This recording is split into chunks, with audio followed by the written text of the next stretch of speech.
Hello, good morning mga kamarites. So ayan, habang hinihintay namin si Ate Glyza, kami nagpapak ng baon, takot magutom. Ayan, habang papunta na kami Puerto Galera. At ito nga po, nandito na kami sa napaka-relaxing na place, Square Beachfront, Puerto Galera. So habang hinihintay ko po ang aking bride, nagsiset up na po ako ng aking makeup box. Talaga naman po, tingnan nyo po gaano kalaki ang maleta na yan. Tinalo pa akong pinalayas ng aking asawa. Feeling tuloy ng client ko pag nakita nila, magbabakasyonista ako, char. Ayan, at habang iniset up po natin, talaga naman pong tayo ay napapatawa na lang sa ating mga ginagawa.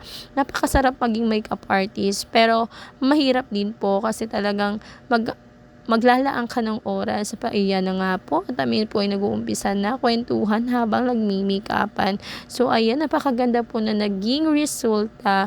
Napakaganda din po ng mga abay. Syempre, ayan, picture, enjoy the moment mga madam. Napakagaganda nyo po. Bagay na bagay po sa inyo ang inyong mga kasuotan. Kasing ganda po kayo, mga bouquet, and syempre, napakaganda ng bag na binigay ng bride sa kanyang entourage. Mapapasana all ka na lang talaga. At ito pa, kasama mo pa sa ganitong napaka-relaxing na place ang iyong mahal sa buhay. So that's all for today's video, and congratulations guys.